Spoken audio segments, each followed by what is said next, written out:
The good old clap, take one. That's right. How many of you knew what you wanted to be when you were 7 years old? I did. I wanted to be world champion. Hey, is there honesty involved in this podcast? Can we be honest? You can shut your fucking lips. And then I just said, put them up, what? Let's go. He's like, you look too pretty on the wave. Get ugly. We can talk about DMT if you want. I thought we were boxing.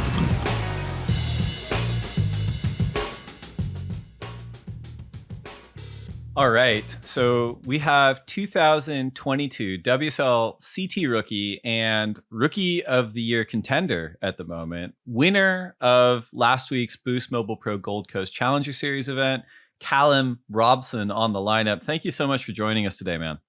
Yeah, cheers. Thanks, Dave. Pleasure to be here. So, first things first, we were on the Gold Coast last week. When we're recording, the Manly event's happening, but where are you today, and what are you getting up to? Who are you hanging out with? Yeah, I'm at Palm Beach right now, on the Gold Coast still. I went for a surf this morning and did a coaching session with my coach Richo just at Palmy. It was like 1 foot, but just get a little session in and start prepping for the back half of the year. G-Land's coming up. I leave on Monday, so just kind of getting in the mindset to compete again. I had a little break after the Goldie event, after that big Oz leg. It was pretty stressful and a lot going on. So to just kind of unwind and decompress and look at what did well, what didn't do well, just kind of evaluate the whole leg. And kind of that first half of the year, kind of feel like it was like the front half where before the cut, and then now looking at the back half, it's a whole new seasons in a way. So just kind of like looking at it and okay, where's just working out a bit of a program for the back half of the year. So I'm excited. I feel fresh. I feel ready to go. So excited for the amazing locations we got coming up.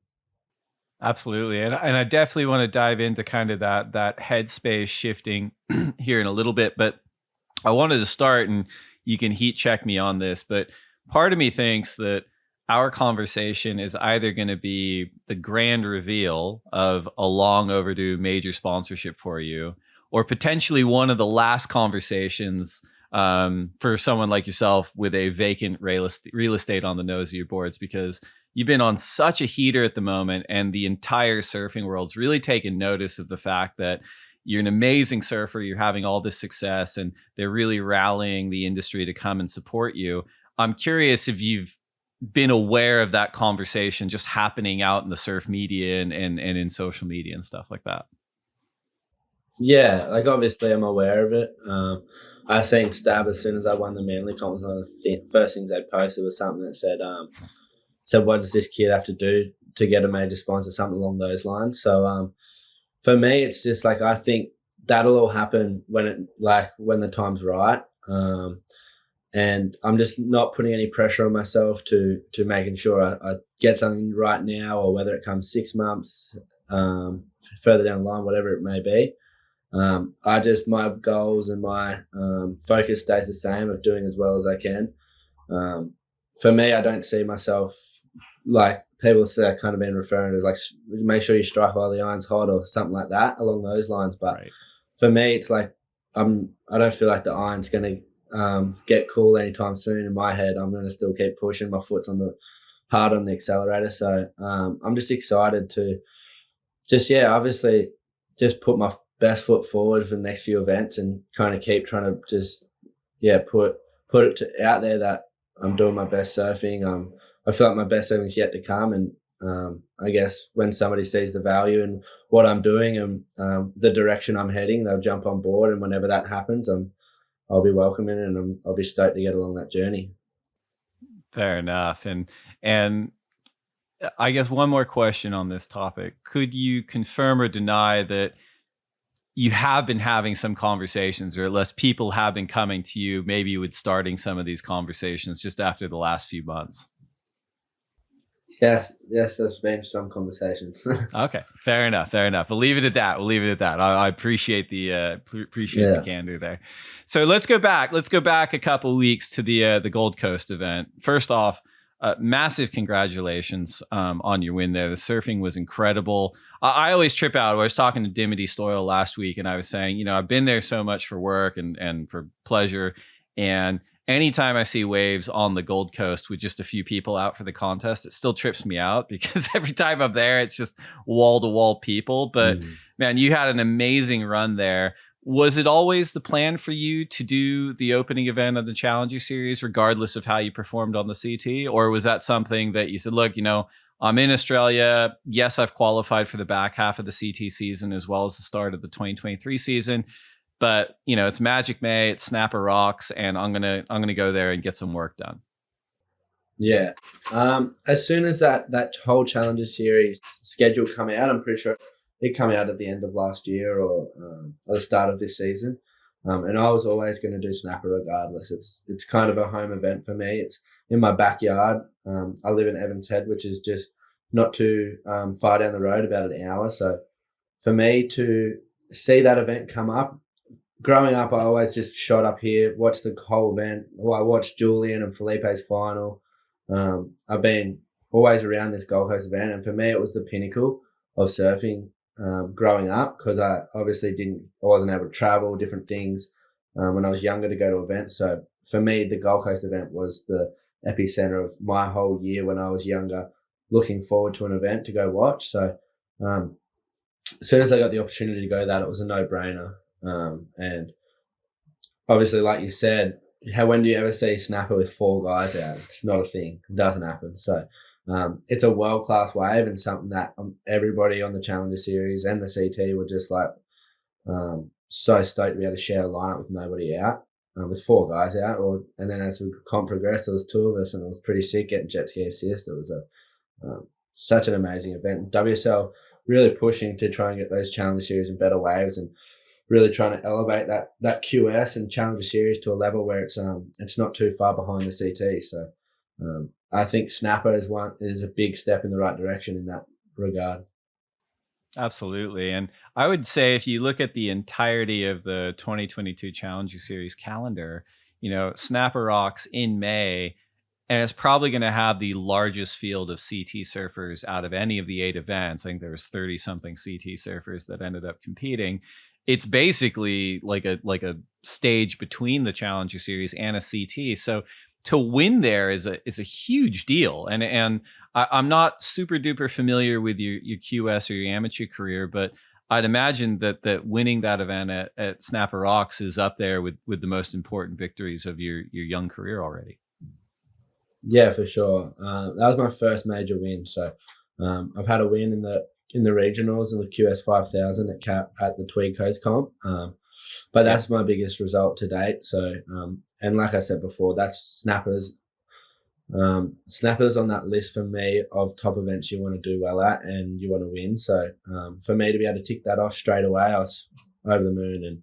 And just like you said, the caliber of CT athletes were in there. There was Kelly, there was amazing surfers. Like looking at a heat draw, it was pretty gnarly. So, to be able to progress through that event, have some good scoring. I feel like I pushed my surfing a little bit more in that event, and I kind of guess that's where the results came, and that's why I think moving in this back half of the year, taking a few of those things that I felt like I wasn't doing that well in the CT, and trying to just implement them for this back half of the year and work on those. And I think it's going to be exciting back end. What were some of those things that you felt like you weren't doing that well in the first 5 events on the CT? Even just one of them that you admit to kind of saying, that's something I'm working on for the back 5 events. Yeah, I think just attacking more, being a little bit more like on the attack. I feel like I'm pretty consistent. Like I know what makes me perform well. I know what headspace makes me perform well. I know, like in terms of strategy, different things like that, I feel like I've got a good understanding of how I can be consistent. And I feel like using that base for the back half of the year, but adding my surfing, I feel like I haven't been surfing my best throughout the first 5 events. And I think it's more so me just backing my skill and not being as strategic. Like obviously there's a time and place, but I think for me it's more so making sure I'm aware of that time and place where it's like, okay, this is an opportunity to back your skill. Maybe go one of those waves that's kind of maybe not a clear like wave to go, but you're going to go it anyway and just try and surf it up, like different things like that. I think in Margaret River that kind of stung me a bit. I pulled back and didn't go a wave and tried to wait for something a little bit better. And I was surfing against Griffin, and but he got the wave under me and then got back in rhythm, where I kind of had that heat at the start. I had the rhythm and then I gave it back to him. So just kind of just different things like that, just making sure I'm got my front foot forward and just going, just taking opportunities when they come.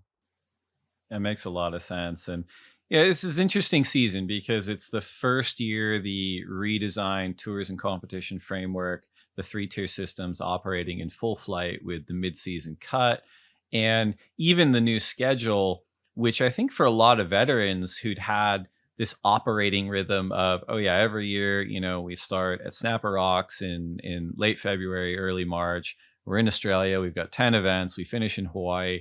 That was the schedule for 20 years. And then this year, we basically fired everyone out of a cannon. We're like, we're starting at Pipeline late January, early February. It's prime season. Then we're going to Sunset Beach. Then we're going to Super Tubos in the middle of winter, and then Bells Beach, and then Margaret River. And then we've implemented this mid-season cut. It felt like it rattled a lot of people who had been on tour for a while. But you coming on as a rookie, I'm wondering if you've given any thought to maybe it was an advantage coming in fresh and not having had kind of that rhythm of the last 2 decades and being like, I'm here to perform. I'm going to do my best, and I'm not going to take anything for granted. Have you given any thought to maybe how that's played from a psychological standpoint for you so far? Yeah. I was thinking about it the other day in terms of like somebody asked me about what I think about the cut and things like that, and for me, I've known nothing else. Like I've come on fresh and I've known nothing but that cut. And coming into it, I knew it was going to be 5 events. That's really stressful, really a lot of pressure on the line from the get-go. And that's how I come in, being aware and being prepared for that. And I knew I was going to have to perform straight away. There was no getting my feet and kind of getting my feet in the wax, so to speak, and different things like that. I knew what I was in for when I come into it. So I don't know if that's an advantage or not, or but that was my mindset coming into it. I knew what I was in for, and like I said before, I didn't know anything else. I hadn't had a full year ever to get used to it. Even on the Challenger Series last year, coming in, you had 4 events and you had to be consistent across all 4 to make it. There was no like 8-10 events where you can kind of pick your moments to perform. You had to be consistent, and that's what I think I'm good at, is that I'm able to be consistent, and that's for me moving forward is just working on that consistency and bring my surfing up to a level where I can challenge the top guys. Absolutely. And let's see, started the year 9th at Pipe, 17th at Sunset Beach, 9th at Super Tubos, and then it clicks for you at Bells Beach. Walk us through approaching that event. I'm not sure what you ranked heading into the 4th event of the season, but probably needing a mega result. Had you competed at Bells Beach much before? Like what worked for you there as sort of a major result and making your way to the finals, which was amazing? Yeah. I haven't spent much time down at Bells. I've done one junior event, which was at Janjak, down there, which is a beachy close to Bells, and I went down probably a week before the event started and went and did a coaching session with Adam Robbo and Cowbell Warren, and from that I got a lot of inside knowledge and a lot of understanding of the wave. And for me, what makes me perform best is getting a good understanding of the wave and what it takes to what sort of waves you're looking at, different things like that, structure of the reef, structure of the swell directions. That way I can go put my heat strategy and my brand of surfing on that wave, and then all the answers kind of come a lot easier for me. So to do that training block and then to go down there, we had no waves before the event. It was terrible while every CT guy was there, and so I'd already done that work before I even got back down there. So when I was there, I wasn't feeling any like I had to go chase my tail, trying to surf small Janjak small winky pops, small bells with all the CT crew out, and Hassel. I kind of already knew my spots, knew what I was looking for, and I was just kind of going touching on it each day. So that was super helpful. And then just having a good relationship with Kale, who I worked with throughout the event. We had a few clear things we're working on. Kale knew how I operated in terms of heats and stuff, and he really was really good at facilitating what I needed in the right times. And yeah, we had a good relationship and just working on a few things. I think mentally I got in a much better headspace for that event, letting go of a lot of pressure I was putting on myself and different things like that, and just welcoming all the new pressures that come with the cut, and just being real at ease with, not even at ease, but just trying to get comfortable within that uncomfortable situation that we're all in at Bells. I think that was important, and just embracing it. Makes a lot of sense. I'm glad you brought up Adam Robertson, because he actually was on the podcast right before the Bells event. And he said verbatim that you were the person to watch out of everybody. And he said that you fit into the wave straight away, which he must know his stuff, man. You had an amazing event. And, talking about Cale Bell Warren, I think correct me if I'm wrong, but I think you had a pretty good little training group down there of yourself and Connor O'Leary, Jackson Baker, Owen Wright, Morgan Sibilic. I think you guys are calling yourselves the Wombats. Is that right? Like, and if so, talk us through how you guys got together and what it's like just to have that kind of support group of elite surfers pushing each other at an event. Yeah. Like you said, we had an amazing group that we all decided to shoot down there. We were doing a camp at Surfing Australia, and a few of the boys were talking about going down. Morgan and Connor were both saying it, and then last minute Owen and I jumped on, and glad we did, because it was an amazing camp. We got some fun waves that actually turned out to be so similar to what we surfed in the event window. So to be able to have the people like Owen, Connor and Morgan, all people that are kind of veterans, I feel like it's a bit of a culture shift in surfing as a whole, but I feel like more so in Australian surfing. The older generation opening up and being willing to share their knowledge, and willing to let their guard down in a way whereas they're welcoming questions, welcoming young guys on, whereas before I feel like they were kind of shutting that out, and I feel like it's been so beneficial for me to be able to just learn a lot quicker from just the information those guys are delivering to me. And like, they've had so much experience. Like, I've been leaning on Owen a fair bit in terms of just like event knowledge and event specific information. And yeah, it's amazing. And that little block before Bells was epic. We're just feeding off each other. It's just like you said, we called ourselves the Wombats. We're trying to just fire each other up, and everyone in that group was needing results. So I think it was just a great, healthy, positive group to just feed off and learn off. And we were all having massive, big discussions about technique, about different styles that suit Bells. And I think moving forward, I'd be definitely keen to keep that kind of tradition and that same culture about just sharing information and kind of doing that event prep together. I feel like surfing is such an individual sport, and that team element has been left out of it. You see the Brazilians, they've brought it back. They're kind of like they were the leaders in that resurgence of bringing that team kind of like mates environment. And I think it's a no-brainer, especially after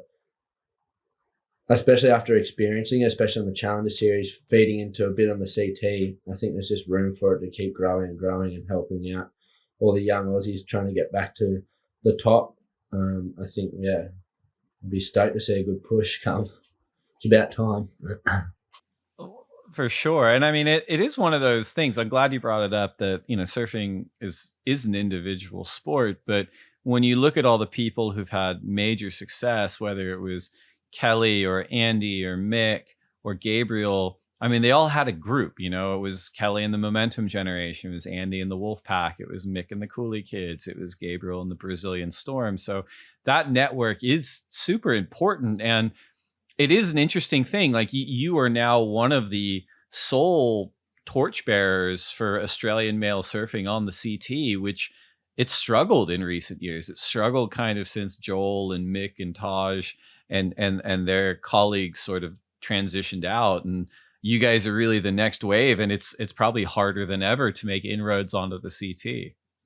Yeah, Yeah, definitely. I feel like we're all aware of like where it's been going in terms of like, okay, the last generation was kind of like that Mick and Parko, Dingo, the Cooley kids, and it's kind of been the Brazilian kind of takeover, and then the Americans have taken over and having great success. And I think it's important for us to look at what they've done well, and try and take some of that, because we're all trying to push the sport, we're all trying to grow, and especially the young Aussies leaning on each other, because we don't all have the big financial backing of major companies, and the industry is not where it used to be in terms of the financial space. So for us to share and be willing to engage in group settings of like learning and stuff, like around events and sharing information and kind of, because I feel like for me it opens up bigger discussions, and we can go even have more in-depth conversations that are more meaningful than just like the surface level conversations that you usually have sometimes, like a little bit of that small talk. I feel like once we start talking, we just keep going and going, and then we end up, for me, it's like that self-discovery. I find it, from me talking to different crew, it makes me feel like I can dive deeper into my own mental space, and then, I feel like it's a great thing, and I'm stoked to be part of it. Now, while I at least am operating under the firm belief that, your time is going to be imminent when you sign with a major sponsor, you have had support. You've had Modem accessories. You've been riding Sparrow surfboards, I think, for the last several years with Adam Fletcher, and those boards have looked unbelievable. And it seems like you have a real connection with your shaper there.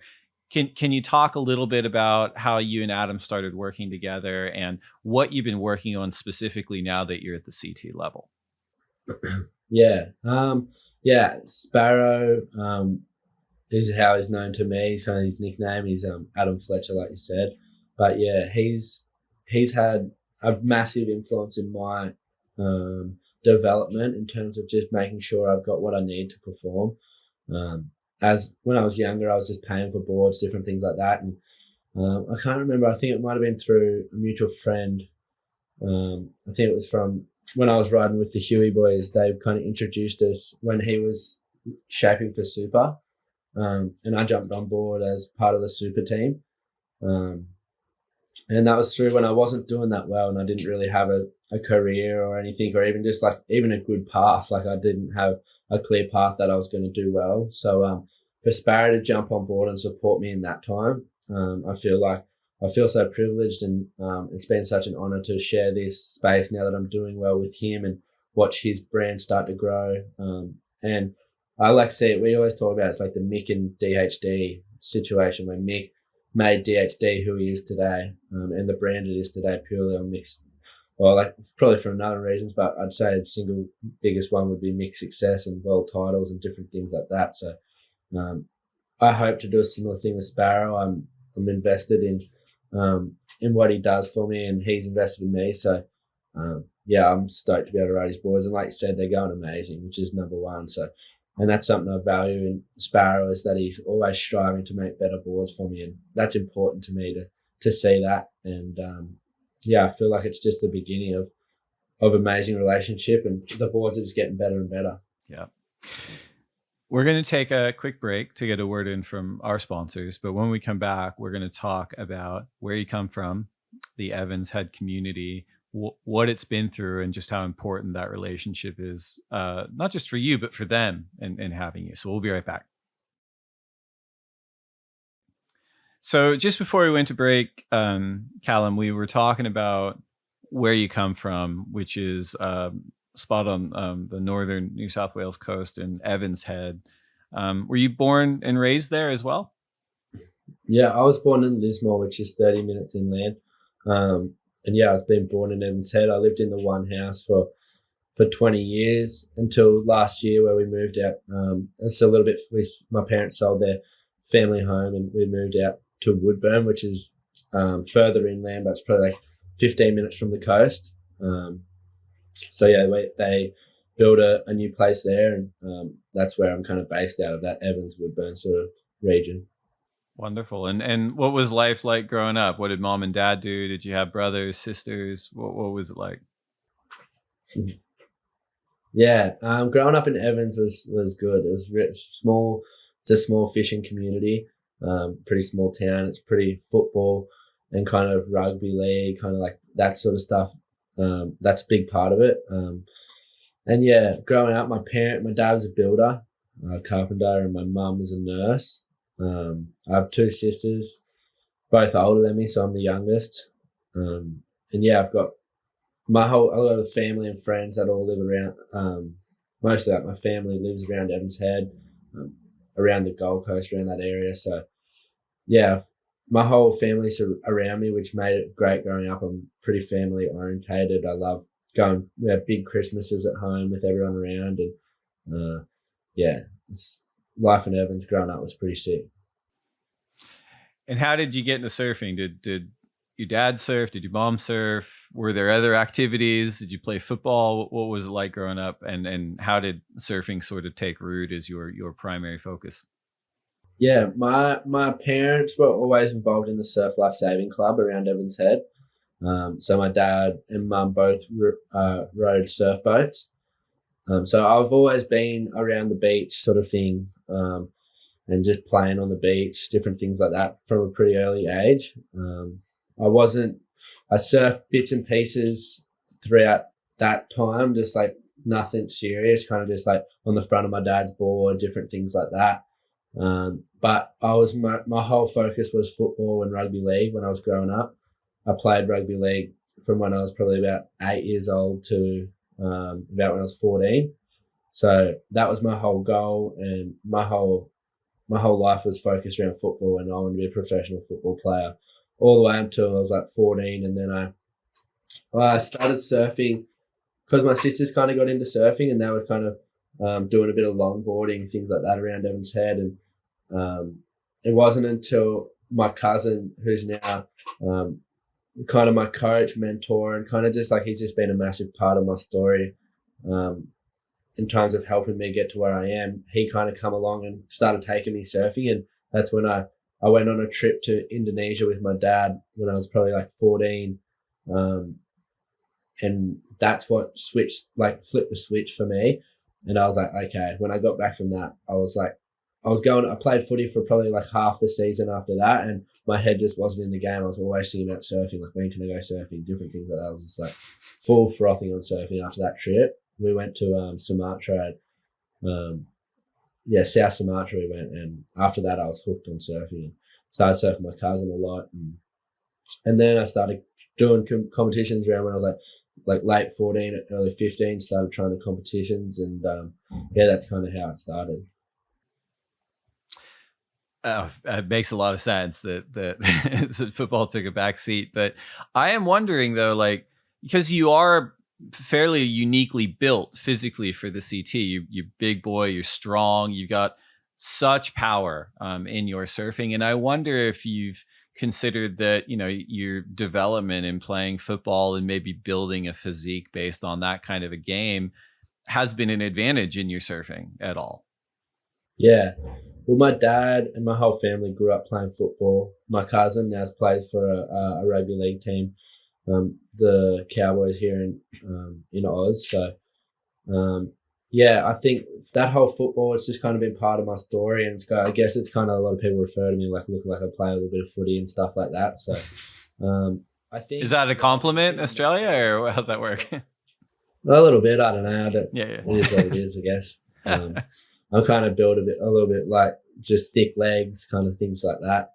But yeah, it helps me in my surfing. I feel like that's where that kind of consistency comes from. I feel strong on my board. I feel solid. My heavier legs, bigger legs kind of suit the more powerful waves that we've been having on tour. And it definitely does play into some of my strengths. But I guess it does. No, I'd say for sure, just as an observer. Now, what are the waves like down in Evans Head? Do you have point breaks? You got beach breaks? Like you mentioned that the waves on the CT this year are suited for a surfer like yourself, but what's it like at home? Do you have like similarly powerful waves, even if they're just sort of beach breaks down there? Yeah. Evans Head's like, it's funny. Evans Head's like the worst spot around where I live for waves. We got like soft point breaks and pretty soft beaches. So for me, it was always going to like places like Ballina, Lennox Head, Iluka, places like that to kind of get that power.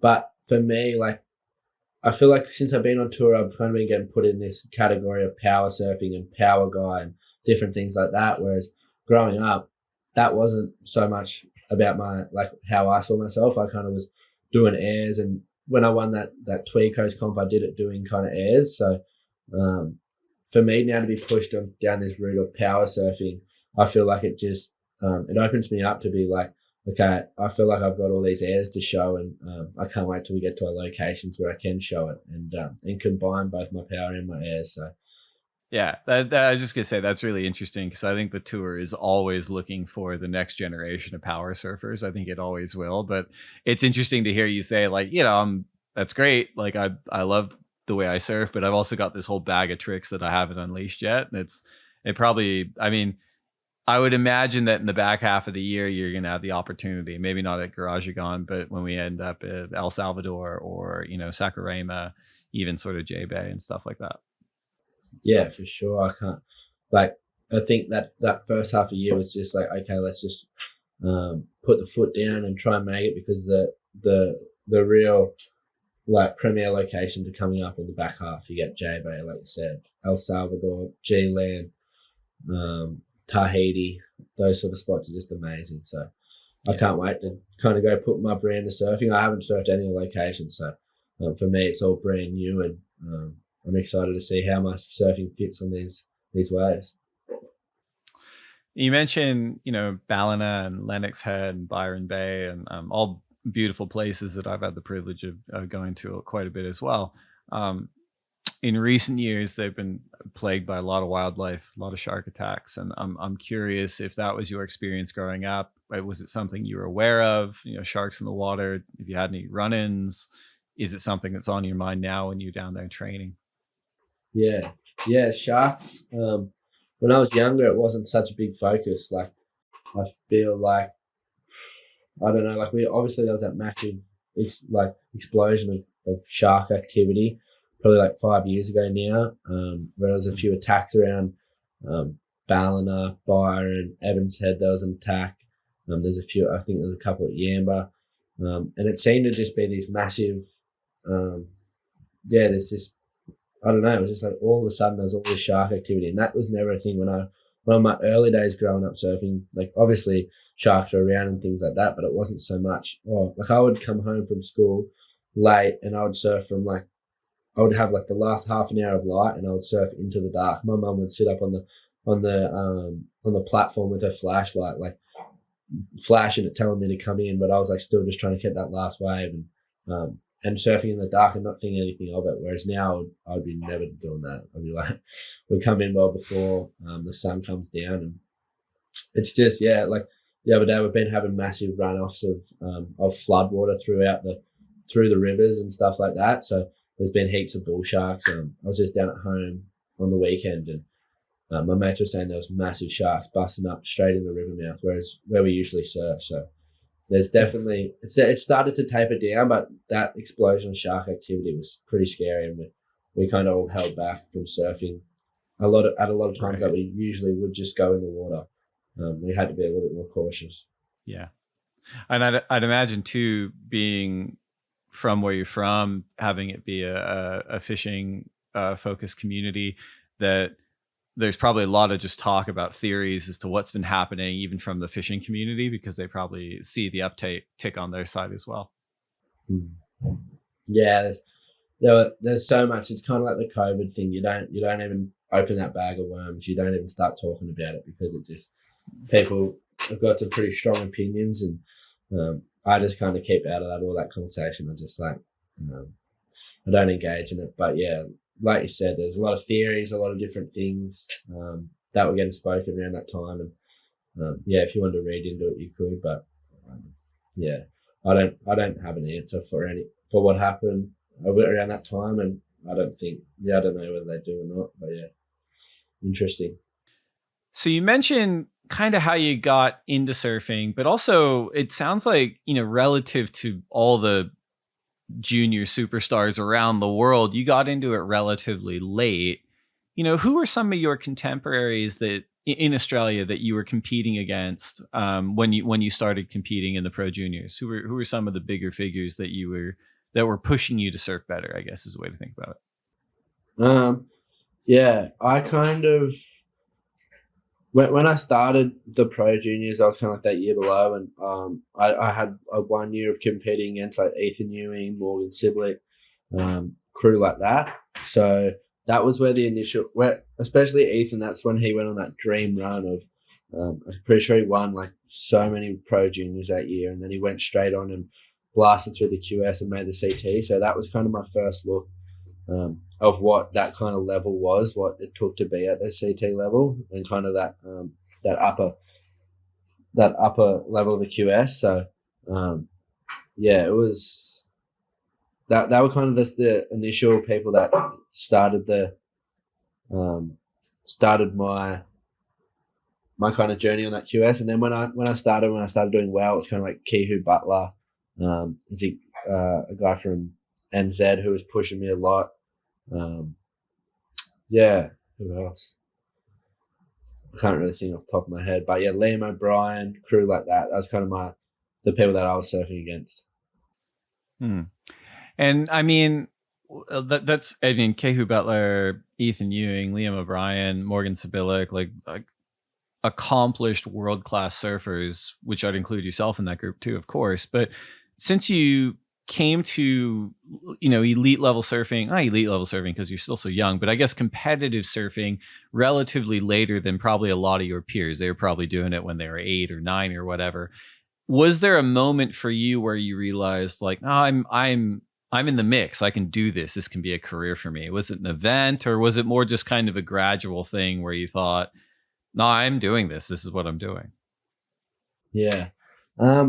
That's interesting because I never kind of felt like I was gonna make, like I never knew, I was like, okay, I never thought like, okay, I'm definitely gonna make this. I kind of just through growing up, I kind of I value more like the improvement, the kind of, I want to see how far I can take this. It wasn't so much like I know I'm going to make it. It was more so, all right, I want to see how far I can actually go with this, because it wasn't clear for me until about like a year and a half ago now, where I put down, after COVID, it made me really look at myself for who I was and what I wanted to do, and kind of shaped in my head what I wanted out of life, and I kind of dug deep and kind of found out who I was, what made me tick, things like that. So after I found out what made me who I am and stuff, it kind of was when I went, all right, well, now it's clear for me. I know what I want. I want to try and push being a professional surfer as hard and as far as I can go. And I went all in on this pro surfing journey, and that's when I started seeing my best success. That's when I started seeing myself rocking up to events, and I let go of whether I was going to make it, I wasn't going to make it. For me, I was like, I'm in this journey for the long haul now, and I'm going to commit myself every day to doing the 1%ers that I believe was going to get me there. And I work with a sports psychologist a lot on that out of Surfing Australia. His name's Jason Patchell, and he helped me a lot in terms of really discovering who I was and what made me perform and what made me tick. But that was a long journey. I worked with him for about 3 years. And I feel like for any young person coming up, making sure you have a good understanding of who you are and what your values are. How you perform is important, because that's the building blocks of everything. It's how you rock up to events and you're not worried about whether you're up against the biggest names or the smallest names. You're out there to do your best no matter what. So that's important to me. Absolutely. And I for all the world-class surfers that have ever matriculated through the system and ended up on the championship tour, your run on the QS was pretty brief, right? Like 2017 to 2020, marked by, pretty major results, a third at the NEOS Pro in 2019, a second at the Mandurah Pro. And then you're on the Challenger Series in 2021, all while navigating, a global pandemic. But you get a 5th at the US Open, you get a 9th at Ericeira, 17th in France, and a 7th in Haleiwa. It's such a, as you pointed out, like it was such an abrupt Challenger Series last year because of the pandemic. There were only 4 events. You know, the story behind the day you qualified for the championship tour, where were you and how did you find out? Yeah, my friend Liam had just qualified, Liam O'Brien, and I can't remember. I think he might have made a heat, and then he knew if he made that heat, and it kind of got out, and we were all celebrating that and just like stoked for him. And I knew there was a heat where I knew that if I made that, I was in a good position. I'm pretty sure I was versus Zeke, Crosby, a few other people at Haleiwa, and I knew, all right, if I make this heat, I'm in a pretty good position. But it wasn't. And it wasn't until I surfed that heat, made it through that heat, got home, and Kale was doing, he has his own little podcast called Lit Podcast, and he was doing like the updates via that Instagram, and he was doing like he was like breaking down what people needed when he thought they were gonna make the jump and stuff. So when I got out of that heat, he's like, "Oh, Callum's made it," but I didn't want to believe it until I got the call. And sure enough, when I got back to the house, I got a call off Trav Logie and as soon as I seen it come up, I knew what it was about. And I went out the front deck and tried to make it quiet. And I think Jacko seen me on the phone, and he knew as well what it was about. And I got the call off Trav, and I was just like, it just confirmed everything to me that all right, in 2022 you're going to be on the world tour surfing amazing locations, and your dreams kind of come true. And we went down to the Billabong house and did a celebration for Liam for making it, and then we had a few beers, and it kind of turned into a bit of my celebration as well because I qualified, and it was a great day. It's just, especially the fact that Liam qualified.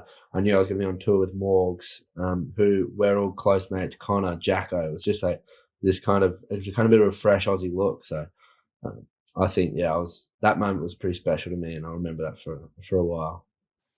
I love hearing that because you were talking about what it was like on your side of the call. I was with Travis because I was staying with Travis when he was making that phone call to you, and so it's nice to hear. It's nice to hear how it went down on your side.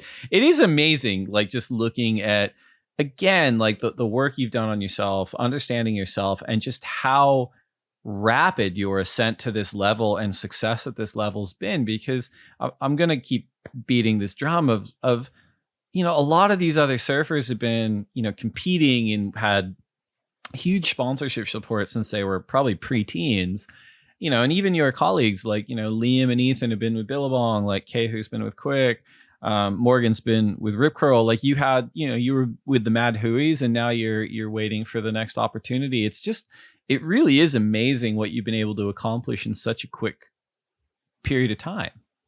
Mm.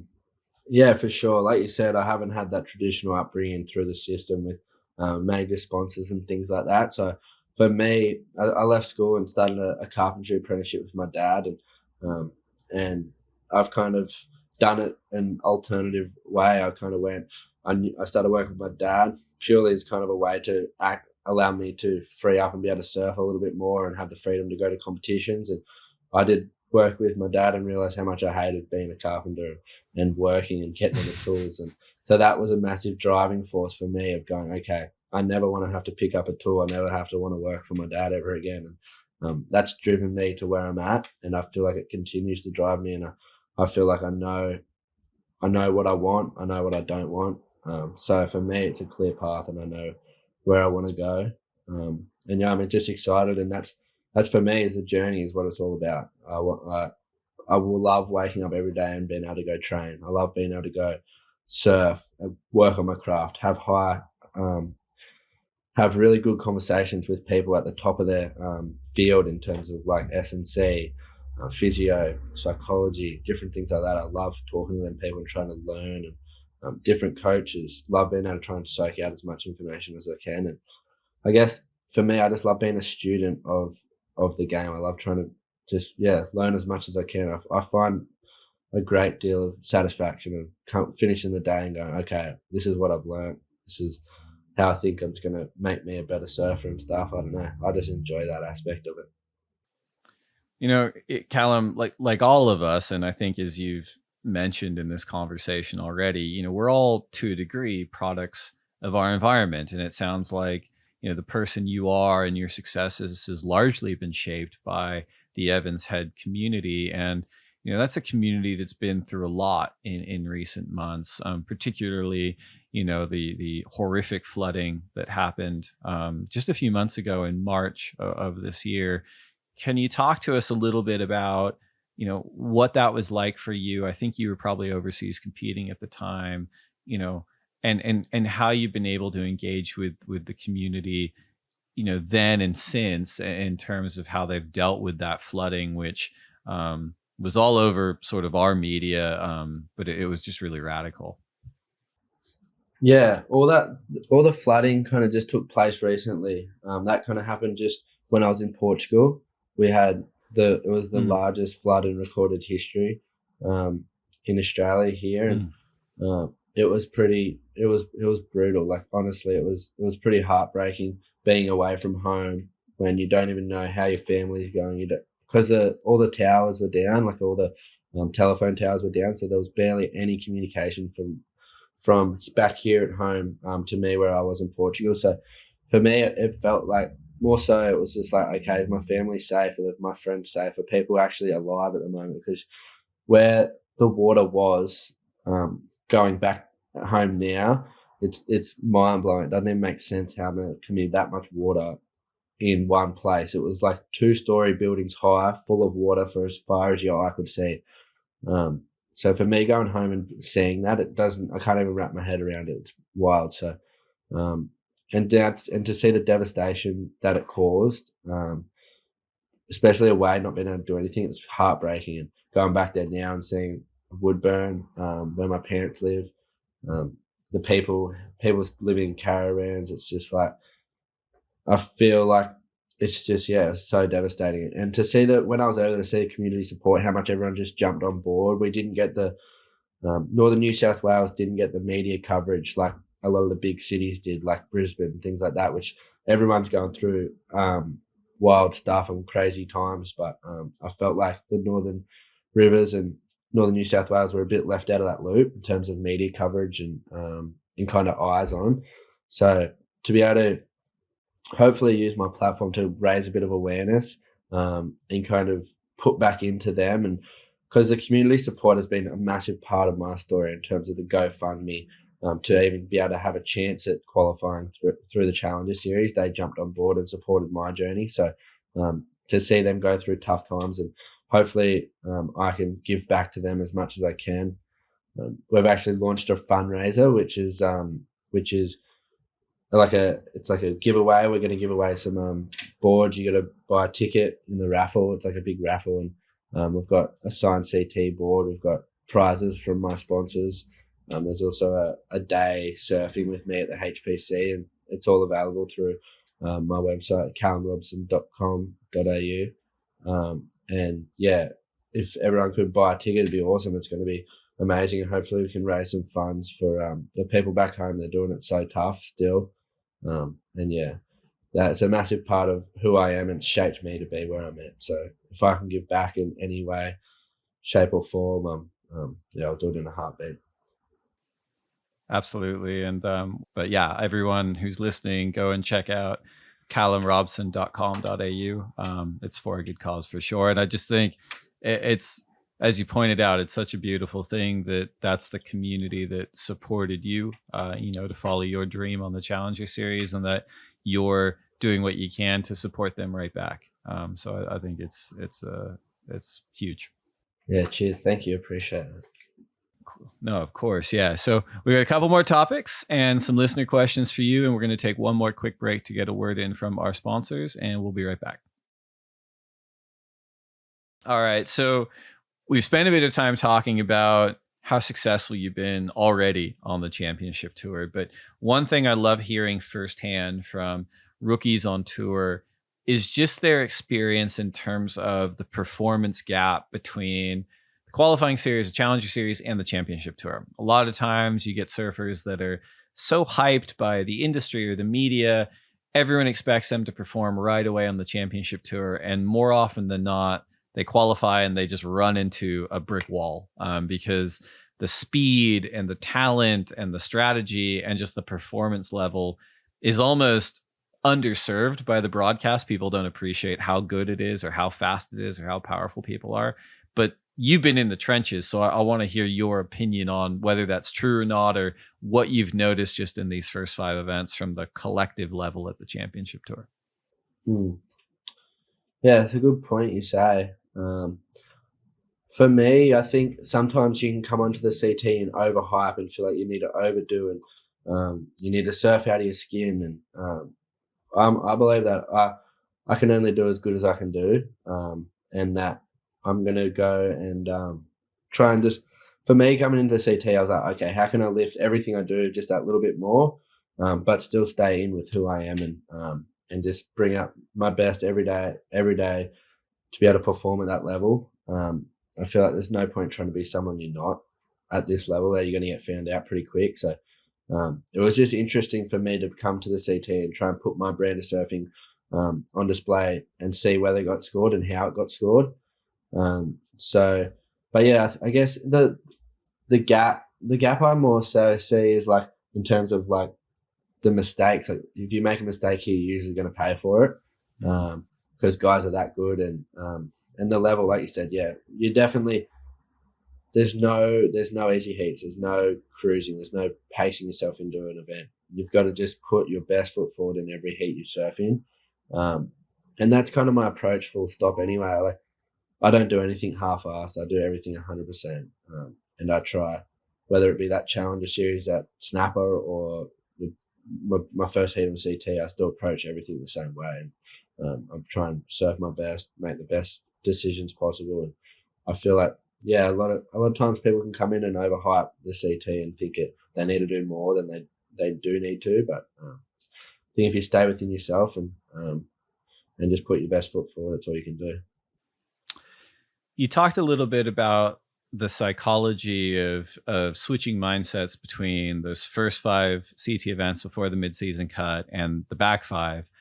I'd imagine that your mental approach to that final event, really anyone that was on tour in Margaret River right before the cut, is going to be much different than this first event in Garajagan, because not only are you safe for the back 5 events of the year, you've already qualified for the start of 2023. So it must be like the least amount of pressure you're probably going to feel like at any point of the year.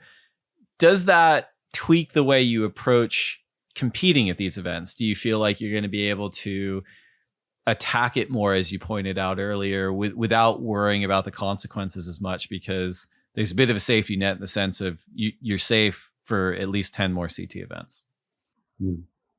Yeah, it's interesting you say that about the pressure and feeling no pressure.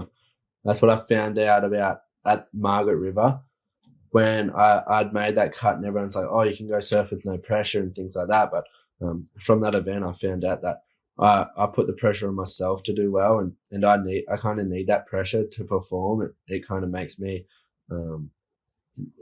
it makes me aware of everything. It makes me kind of be my senses of height and things like that. So for me, I kind of make sure I need to feel that pressure, and going to places at the back half of the year, I don't think it's going to be a case of there's no pressure, you can do what you want. I feel like that pressure is always going to be there, and not trying to hide from it, and not trying to push it away and say, oh, I've got 10 events now, I'm safe. And I'm not coming in with a mindset that I'm safe for 10 events like that. I'm going to keep pushing hard as I can every event to do my best. And I think there's no time to be safe on tour. There's no place for that mindset.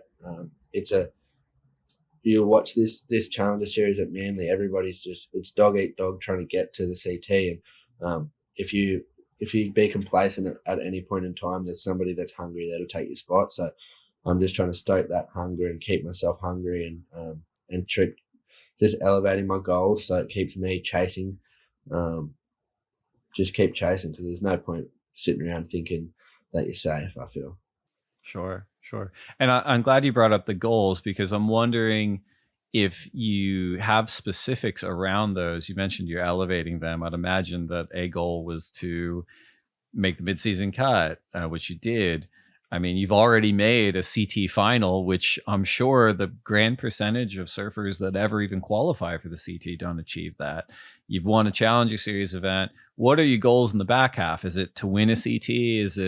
Is it to make the final 5 and compete for a world title at lower trestles? Like, can you give us a little bit of a insider look at what those goals would be for the back 5 events for Callum Robson? Yeah. I think, like you said, I think that top 5 is a no-brainer for anybody in this back half of the year. I feel like we've all got an opportunity from wherever we sit to have a shot at that final 5, and I guess it's the whole reason why they've made the structure the way it is. It's now a race for that final 5, and I know I'm definitely going to try and put everything in my power to be there, but I believe that a goal is just a goal. It's just an end destination, and you can't reach that without doing 1%ers every day. So that's what I'm going to try and that's what I'm going to focus on for the next 6 months or next however many months it is until that last event in Tahiti, is trying to do all the 1%ers that are going to get me to that point where I'm best prepared and most ready at every event, so I can put my best foot forward and do my best, because that's all I can do. And I feel like I'm comfortable within that frame of mind, and that's how I perform my best. It's just focusing day by day, stay in the moment, and it's a long year. If you're looking at just projecting yourself at the end of the year and seeing where you want to go, you've got so much time in between that, so you got to be doing everything right to get to that point. Makes sense.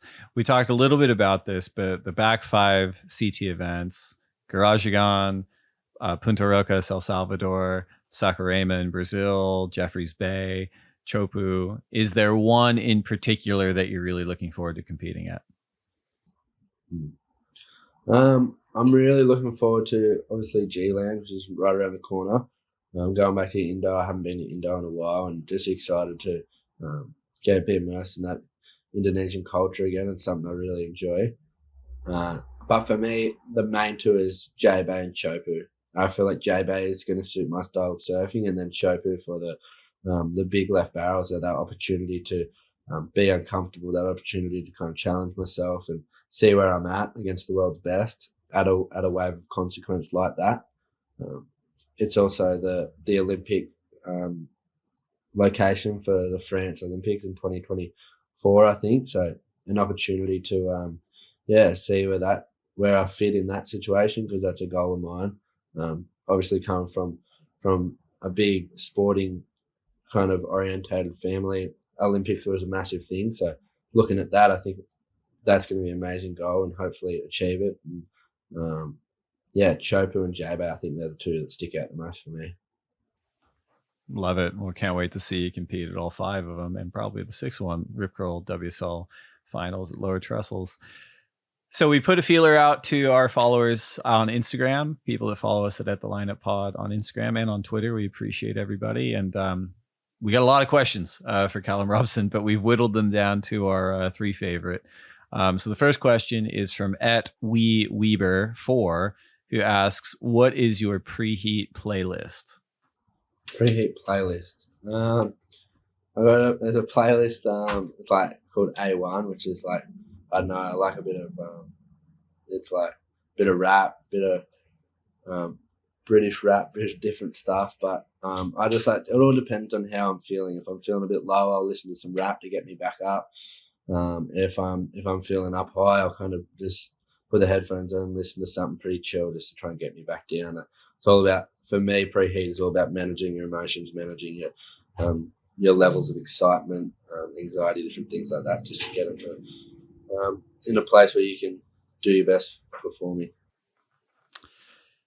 Question 2 is from @CharlieJC15, who asks, what is the major difference you find between CT and CS competitions? I guess we talked about that a little bit, but maybe there isn't that much of a difference anymore, but maybe there's 1 or 2 things that you've noticed between the 2 levels that you can speak to.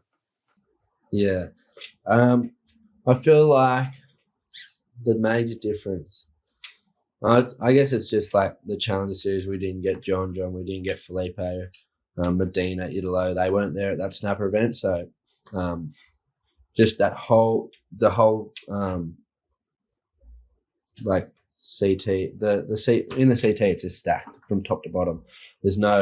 There might not be 4 guys in the heat, and the last guy is like maybe not as good as the rest. It's just like if you got 3-man heats, every single person in there can easily win that heat. Like the Challenge Series, everyone can win that heat, but you got to be on top of your game. Like really, there's no slipping up on the CT. Last question is from Salty Frames, who asks, do you think mindset rather than ability is what holds rookies back from success on the CT? Yeah, I definitely believe that. I think that's pretty clear from Morgan and his mindset his first year, just going in there, wanted to take out everyone. And then the same with me. I feel like I've got that similar mindset. I want to try and beat the best, and kind of stake my claim as somebody that's going to be here for a while. But yeah, I think mindset in just terms of the pressure and being able to handle the pressure, it's mindset is everything in sport, I believe, full stop. Like I've done a lot of just listening books, listening to like podcasts of different athletes, and the number one thing everyone comes back to is mindset and ability to handle pressure, ability to manage emotions, ability to rise under extreme amounts of pressure. And I think that's important and something I'm conscious of and trying to always improve. So I definitely think mindset is more so where everyone slips up. Great. Thank you to the Instagram community at the Lineup Pod. We're now down to our final segment, which is the lightning round. So these are 10 questions for you to answer as quickly as you can. If you could only have one board set up for the rest of your life, single fin, twin fin, thruster, quad bonzer, or finless, which would you choose? Thruster. Coffee or tea? Coffee. Burrito or pizza? What was it? What's the first one? Burrito or pizza? Burrito. Last book you read? Last book I finished was David Goggins' one. You Can't Hurt Me. I think it's called. Best surf film ever? I don't even know. I like a bunch. Not one that stands out on top of my head. We didn't mention Gainey's Repulse. You're fucking awesome in that, so we'll give that one a shout. Oh, yeah. Everyone should check out Repulse. Yeah, Gainey's Repulse. That's there you go. What's one wave you never have to go back to? That I don't want to go back to? Sure. I don't want to say one, but I don't know. It's okay. You don't have to if you don't. As long as one exists, you know who it is. Yeah, there's one in my head, but I don't want to hurt anyone's feelings. That's fair and kind. If you only get to surf one wave for the rest of your life, which would it be?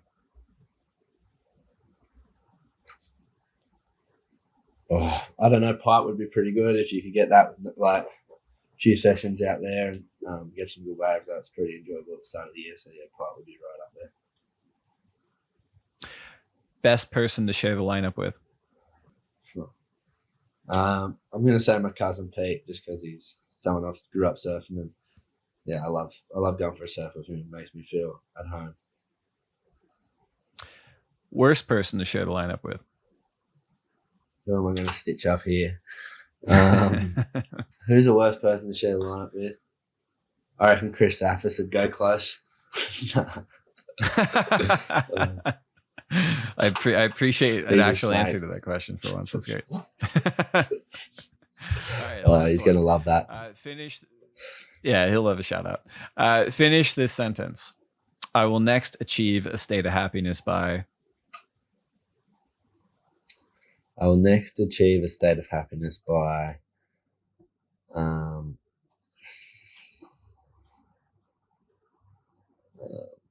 don't know. Maybe going and sit in an ice bath after this or something, go do a few hot and colds and feel good about myself afterwards. That's going to make me happy. Good man. Well, Callum Robson, thank you for coming on the lineup. Congratulations on all your success so far. For all our listeners, make sure you go check out callumrobson.com.au to support the Evans Head community. And yeah, man, I look forward to seeing you in Garageagon in a week. Yeah, epic. Thanks, Dave. It's been epic chatting to you.